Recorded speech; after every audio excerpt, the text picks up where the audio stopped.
Alors en premier lieu, il est clair qu'il faut voir où est notre appartenance, où est le projet associatif, et pour moi il y a des fondements.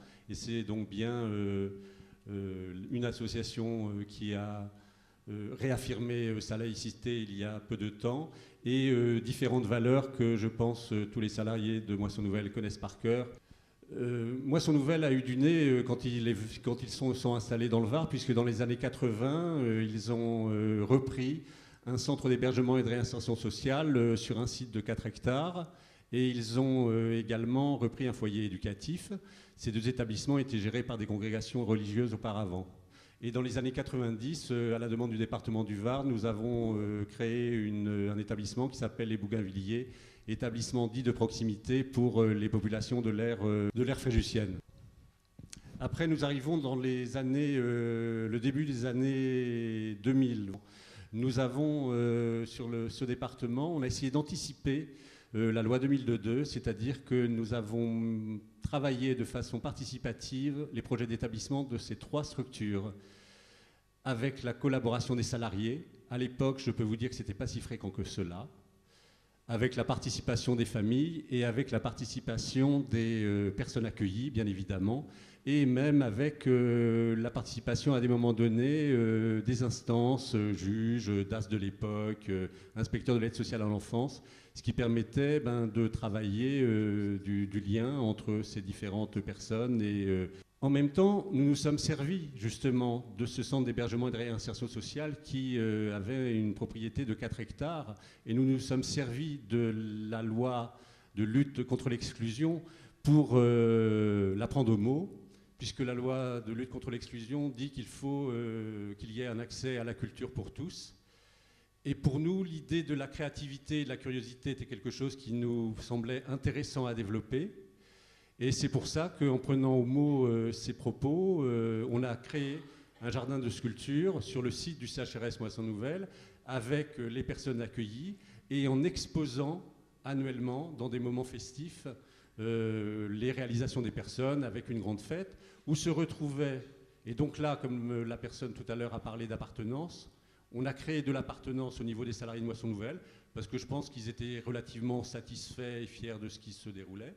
On a créé de l'appartenance au niveau du département où effectivement des institutionnels, le DAS et des institutionnels conseillers généraux qui des fois se regardent en chien de faïence se retrouvaient dans ces soirées-là et abandonnaient au fond de leur poche leur posture de pouvoir. C'est ainsi qu'a pu s'essaimer effectivement ces postures de créativité, de curiosité et qui se sont développées aussi sur d'autres associations du département. Sur la fin des années 2000, où là, effectivement, la loi 2002 s'est installée, même si ça a mis du temps à s'approprier, mais elle a été confortée par la loi de 2007.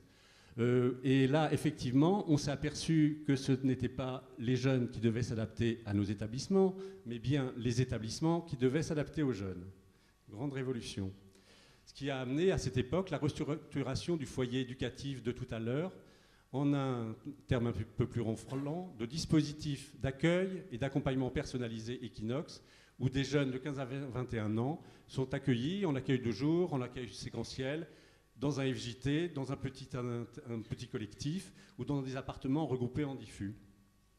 En même temps, vu qu'effectivement on a essayé petit à petit, en travaillant avec les équipes sur les opportunités, sur la capacité d'anticiper sur les projets. On a fait partie et de la mise en place d'un appel à projet et aussi de la réponse à l'appel à projet sur la création d'un accueil parental sur le département. C'était une structure qui est relativement innovante pour l'accueil de jeunes couples dont la femme est enceinte et ou avec des enfants de moins de 6 ans. On s'est appuyé sur l'esprit d'une association parisienne qui s'appelle Air de Famille, avec laquelle nous avons créé un collectif des centres parentaux afin de promouvoir ce type de proposition sur l'ensemble du territoire national. Et enfin, vu qu'on avait une palette de couleurs qui n'était peut-être pas encore assez complète, on s'est rapproché et on a fusionné avec le collectif Hébergement Varois, qui était une association, qui est devenu le collectif Hébergement Varois Moisson Nouvelle, qui travaille et qui œuvre sur l'insertion par le logement et dont un peu le thème c'est l'importance d'une personne d'avoir un toit et la grande importance aussi d'être bien sous ce toit. Le CHRS, je vous l'ai dit tout à l'heure, l'association avait été visionnaire. Il y avait 4 hectares, il y avait l'entrée qui était complètement libre. Donc, suite à des rencontres complètement opportunes sur une personne qui gérait un dossier de subvention culturelle, il m'a dit qu'il souhaitait créer un accueil de jour pour personnes atteintes de la maladie d'Alzheimer. La volonté de mettre en place de l'intergénérationnel nous a permis de développer avec cette association, le CES du Var, donc c'est sur le site de notre CHRS, un programme européen Progress, en partenariat avec l'Université de Valence en Espagne, et une expérimentation portant sur les possibilités d'insertion sociale et professionnelle des jeunes ou de femmes sans qualification confrontées à la maladie d'Alzheimer. On fait d'ailleurs le bilan de cette action fin de semaine prochaine en France et en septembre en Espagne. Et enfin, vu notre certaine implantation sur le département du Var, nous avons été sollicités pour la reprise d'une maison d'enfants qui s'appelait les Guet-Petit-Luron, nom que nous avons vite abandonné pour l'appeler Maison d'enfants Sillan-Moisson-Nouvelle, et qui est située vraiment dans le Haut-Var, à Sillan, puisqu'on dit Sillan-la-Cascade, où on est en train de travailler sur un projet de réhabilitation complète de cette maison et sur le développement d'une ferme pédagogique. Alors ça amène à quelque chose qui m'a impressionné quand je l'ai vu, où effectivement, Moisson-Nouvelle-Var aujourd'hui, cela représente tous ces établissements. On essaye et on tente que le pôle Var facilite les ressources des uns par rapport aux autres, c'est un peu les intérêts, amène de la diversité comme une richesse, sert de point d'appui pour créer du réseau, et puis pour répondre à des appels à projets, pour faire évoluer les pratiques. Mais demain, que va-t-il se passer demain ? Alors là, j'ai une spéciale dédicace par rapport au cadre administratif de l'ITEP Saint-Yves qui a trouvé dans ses archives une photo de l'ITEP Saint-Yves d'Aix-en-Provence, ce qui est rare sous la neige. Alors pourquoi ce propos ? Pourquoi de Moisson-Nouvelle-Var au pôle sud, région PACA ? Si j'étais un peu primaire, je dirais, ben oui, le pôle sud, donc c'est normal, il y a la neige, il fait froid, etc. J'essaye d'aller un petit peu plus loin dans ma réflexion. Et je reviens à la réflexion d'hier matin qui m'a paru bougrement intéressante, où effectivement, l'ITEP Saint-Yves d'Aix-en-Provence sous la neige, c'est peut-être aussi toutes nos frilosités au jour d'aujourd'hui par rapport effectivement à que va-t-on devenir ? Reste-t-on département ou pas ? Devenons-nous région ou pas ? À force de est-ce qu'on n'a pas peur aussi de disparaître au niveau de la région ? Parce qu'en région PACA, il y a 6 départements. Et est-ce qu'il est encore temps de trouver des chemins de traverse pour trouver d'autres solutions, comme par exemple peut-être des complémentarités départementales de proximité ? Est-ce qu'il y a des choses à inventer de ce côté-là ? Abderrazak Izar, je suis directeur général donc, à l'association du Prado Bourgogne. Le siège se trouve à Mâcon. C'est une association qui gère 5 établissements, donc ça représente en termes d'effectifs 320 salariés. En fait, il y a des thèmes, des concepts qui m'ont intéressé, sur lesquels j'ai travaillé, donc, et qui sont, de mon point de vue, parfaitement en phase avec ce que le secteur peut connaître.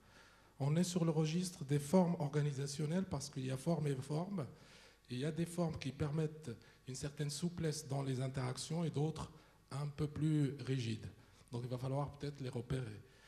Il y a aussi des cultures de coopération, et là, beaucoup de choses ont été dites, d'une culture et d'une autre, et on pourrait même évoquer d'une culture nationale à une autre. Il y a la question de l'innovation. Là aussi, c'est comment on peut innover avec aussi des routines organisationnelles, des règles organisationnelles préétablies. Et alors, peut-être parfois, pour innover, il va falloir profaner des règles. On a aussi, où ça a été évoqué ce matin, des logiques de régulation sous contrainte, c'est-à-dire ce qui est imposé par des normes, par des textes, par des lois. Et à côté de ça, finalement, eh bien, comment faire aussi pour laisser de la place à ce qu'on pourrait appeler de la régulation autonome, c'est-à-dire ce qui peut se construire par des collectifs, dans des espaces de travail, dans un certain rapport. Si tout à l'heure ça a été évoqué, la coopération c'est donner, je dirais que la coopération, pour utiliser un peu le titre de Norbert Alter, un des spécialistes de la question de l'innovation, la coopération, c'est donner et prendre. Un autre point qui me tient aussi à cœur, quand on va toucher un petit peu à tout ce qu'on va évoquer, c'est la question de l'apprentissage. Alors là aussi, peut-être pour créer les conditions de l'émergence d'un contenu, d'une production locale qui est en lien avec ce que les uns et les autres sont en capacité de faire, on peut peut-être accepter le fait que on va travailler sur un processus et je dirais même que le résultat ou l'objectif qu'on voudrait atteindre n'est pas forcément préétabli tel qu'on l'a imaginé au départ. Et donc, à ce moment-là, s'intéresser aux dimensions et aux concepts qui sont développés par les organisations apprenantes. Et puis pour terminer, la question qui aujourd'hui impacte aussi notre secteur, c'est la question c'est des enjeux qui sont liés à la performance. Et alors, est-ce que la performance est juste seulement sur un registre financier, un registre technique, un registre de rationalité, ou on est sur des registres multidimensionnels? Je crois qu'il y a aussi quelque chose à voir sur ces aspects-là avant de s'engouffrer, j'allais dire, dans des dynamiques un peu institutionnelles qui, au final, vont impacter tous les niveaux que je viens de citer là. On avait un directeur général qui était souffrant et ça a duré un certain temps, 2 ans. Et donc, je crois que l'association avait pris un peu de retard. À un moment donné, on m'a confié cette responsabilité-là. Donc, j'étais directeur d'un des établissements. La question qui s'est posée, c'était est-ce qu'on reproduit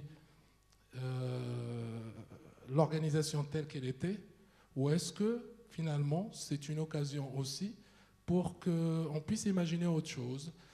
On avait 3 défis à relever, peut-être même 4.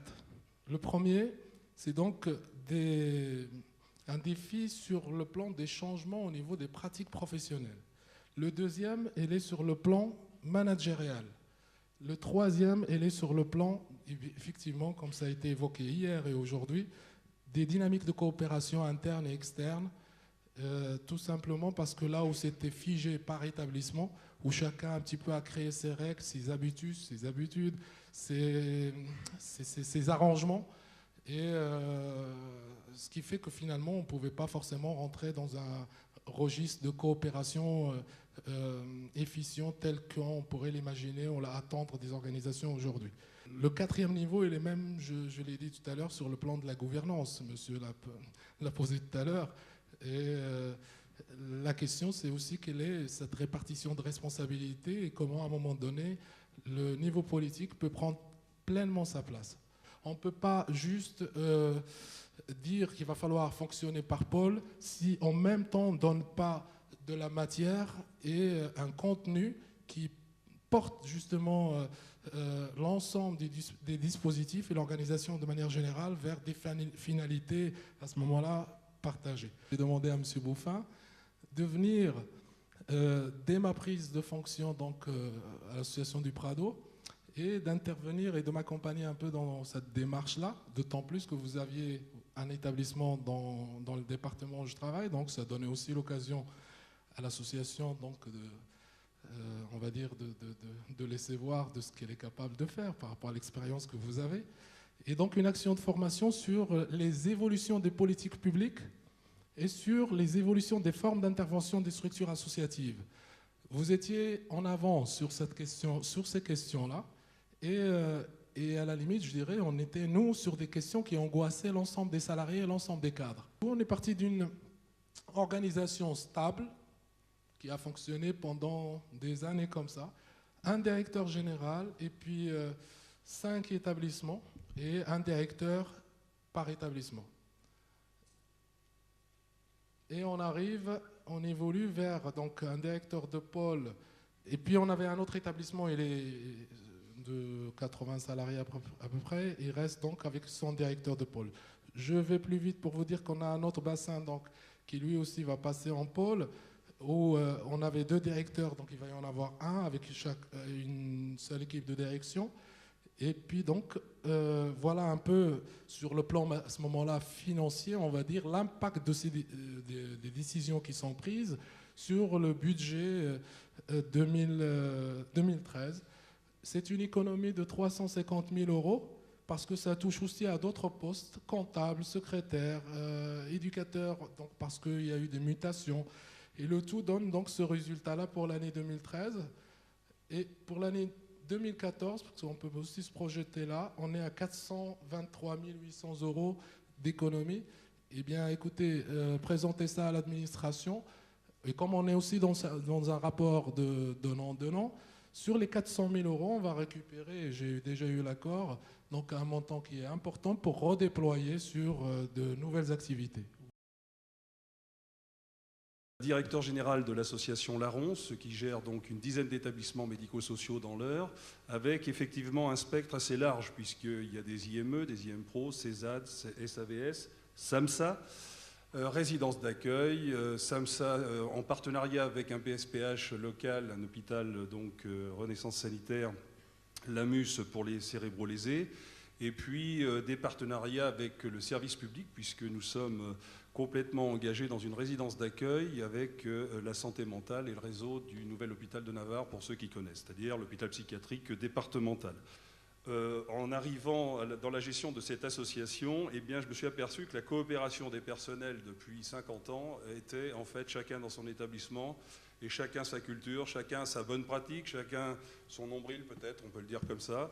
Et donc quand je suis arrivé, la mission qui m'a été confiée, parce que je crois qu'il faut interroger effectivement la gouvernance associative. Il n'y a pas de projet d'établissement dans le secteur du PNL, du non lucratif, avec une mission de service public, sans avoir effectivement un projet associatif, dont les valeurs et l'éthique, bon, il n'y a pas que ça dans un projet associatif, il y a aussi les objectifs que vous avez soulignés, M. Grelet, mais aussi un plan stratégique. Peut-être parler de coopération interne à l'association, qui est une structure en elle-même, et je crois que vous l'avez bien souligné, puisque vous avez une identité nationale. Nous, sur le plan régional, déjà avec 4 ou 5 établissements, il a fallu restaurer ou peut-être se faire redécouvrir des professionnels qui avaient en fait une culture commune, une histoire commune et un employeur commun. Donc ça, c'est intéressant de voir que parfois, même le comité d'entreprise n'arrivait pas à faire des bonnes soirées ensemble, c'est-à-dire de réunir le personnel. Donc ça a été un challenge. Et le challenge, c'est de dire comment on peut coopérer à l'intérieur d'une même association avant de penser à s'exporter dans la coopération inter-établissement. Un SAVS, un SAMSA, une résidence d'accueil, etc., ont des cœurs de métier comparables. Eh bien, il y a interchangeabilité dans, effectivement, la référence à la prise en charge des 4 ou 5 projets qui existent sur le territoire. Le plus compliqué, souvent, c'est les financeurs qui disent « mais comment ça se fait? Moi, je vous paye pour ça, vous faites pour ça. » Bon, ouais, ben on dit « peut-être ». Mais là, justement, le projet associatif et le projet politique est véritablement force de dialogue avec les financeurs pour poser effectivement une espèce de cohésion ou une cohérence de la prise en charge sur le territoire. Nous partons aussi d'un principe qui est partagé ici, c'est que la coopération, c'est sûrement une démarche citoyenne et démocratique. Ce qui nous a amené effectivement à intégrer les réseaux locaux, et notamment de produire même du réseau. Donc avec la santé mentale pour la résidence d'accueil, nous sommes dans le réseau médico-social, social et santé mentale de l'Eure, qui aujourd'hui rentre dans les dispositions d'ailleurs des ARS à construire sur les territoires des réseaux qui puissent être effectivement des interlocuteurs sur le parcours de soins, par exemple des personnes en difficulté psychique, plutôt que de les laisser dans l'enfermement psychiatrique, par exemple. Et aujourd'hui, nous sommes des interlocuteurs frontaux, on va le dire comme ça, mais en réseau, pour défendre les intérêts de la coopération sur le département Eure et Seine-Maritime vis-à-vis de l'ARS, ce qui est quand même intéressant, puisque ça n'a pas été simple de réunir plus de 500 établissements sur le territoire à travers les têtes de réseau. Mais là aussi, le réseau coopération, c'est complémentaire dans ce sens où ça fait remonter sur ceux qui négocient au ministère au quotidien, c'est-à-dire nos fédérations, la branche Unifed, sur effectivement les politiques de coopération et non pas de fusion ou d'obligation à se mettre ensemble pour avoir une rationalité économique. Sur tous ces mouvements-là qui à la fois emportent le politique et l'opérationnel, quelles seraient vos préoccupations majeures d'aujourd'hui? Dans un contexte qui bouge, de réduction de dette publique, etc., de changement profond au niveau culturel, d'émergence de coopération, quel est, quand le matin vous arrivez à votre bureau ou vous rentrez dans votre institution, qu'est-ce que vous avez en tête comme objectif premier, comme préoccupation première? Au jour d'aujourd'hui, effectivement, moi je dirige entre autres un CHRS, on est aussi sur l'insertion par le logement, donc des fragilités financières. On voit de plus en plus que ces fragilités financières gagnent la protection de l'enfance. Et donc on s'est dit, entre autres avec Madame Rousseau, la directrice du CHV, qu'il était temps, peut-être pour nous, dans le Var, mais peut-être qu'on pourra le mutualiser avec d'autres et au niveau du national. Mais dans le Var, ça me paraît intéressant puisque ça me permettrait aussi de travailler du vivre ensemble et de la réflexion ensemble avec les salariés du Var. C'est comment être prêt à répondre à des appels à projets pour lesquels on a une semaine pour répondre. On voit que d'autres associations sont déjà en capacité de répondre très rapidement parce qu'ils ont préparé dans leur tiroir des appels à projets. Et donc on se dit d'abord, ça fera de l'émulation au niveau des salariés du Var, qu'on réfléchisse les uns avec les autres, qui d'une maison d'enfants, qui d'un CHRS, qui de l'insertion par le logement. Alors le gros problème que l'on a, c'est de trouver le temps. Parce que le temps est tellement contenu et contenant, puisqu'on n'a plus de... Pareil, au niveau du personnel, on est très limité. On sait que dans les maisons d'enfants, c'est du 24-24, c'est une présence vraiment effective. C'est donc de quelle manière on va pouvoir encore inventer, parce que là, je dis que c'est pour ça que la créativité, la curiosité est toujours intéressante, parce qu'à des moments donnés, il y a une idée qui arrive, qu'en fait. Et je me dis que cette idée-là, on va l'avoir. Je dirais, c'est finalement, quel est ce regard que je vais essayer un petit peu de garder un peu vif et qui me permet de dire, j'ai encore une capacité d'entreprendre, moi et mes équipes, autour d'un projet. Et donc, à partir déjà de ce qu'on a, des dispositifs qui sont là, des moyens qui sont là, des ressources qui sont là et des failles qui sont là. Je sors d'un fonctionnement, si vous voulez, on a passé un certain temps, un certain nombre d'années, de dire l'administration est incompétente, je le dis franchement. L'administration est compliquée, il n'y a pas de dialogue possible, il n'y a pas de retour. Et en vérité, on a déjà beaucoup de travail à faire chez nous. Et je crois que chacun, là où il a déjà pas mal de choses aussi à faire. C'est qu'on est aussi dans des cultures figées. On fige presque. Et là, en lien avec ce que mon collègue vient d'évoquer concernant la formation des travailleurs sociaux, je dirais même des managers dans le secteur, c'est presque si c'est bon, une fois qu'on a un poste, c'est là que ça se passe et encore une fois, il faut que ça dure des années. Eh bien, j'ai envie de dire à la nouvelle génération, il va falloir à ce moment-là peut-être développer des compétences qui sont aujourd'hui utilisées ici et là, ailleurs. Et c'est vrai que tout ça est un petit peu, quelquefois, incompatible avec une vie familiale si on la veut stable, si on la veut dans un coin où on n'a pas envie de bouger. Et on rentre dans une dynamique là où la question de la trajectoire devient importante. Et donc c'est à partir du moment qu'on a le poste, penser déjà qu'est-ce que je vais faire dans 10 ans, où ça va se passer, quelles sont les opportunités que je peux avoir. Il y a donc la question des trajectoires et la question de la gestion des âges. C'est une question, on parle de gestion des ressources humaines, mais en vérité, si on fait le lien avec la Convention 66, avec aussi les moyens qu'on a, là aussi, peut-être qu'on a à être inventif pour dire comment on peut gérer l'évolution d'une carrière dans nos organisations. Moi, ça serait plutôt sur la qualification, effectivement, des professionnels. C'est-à-dire que lorsque vous rencontrez l'ARS et qui vous dit « Monsieur Rechtenwald, de la formation des éducateurs, c'est la préhistoire », vous croyez qu'on a besoin de tous ces gens au niveau 3, de développer, etc. Mais c'est vrai qu'on a une véritable difficulté, et il faut absolument la peut-être mutualiser aussi, c'est la qualification des personnels en face des besoins des personnes dont on a la responsabilité d'accompagner dans le contrat de séjour, parce qu'on aurait tendance quand même non plus à embaucher des compétences et quelqu'un qui a la connaissance du travail, mais peut-être un coefficient qui coûte moins cher que celui du voisin. Et donc ça, c'est vraiment une préoccupation et peut-être aussi un souhait.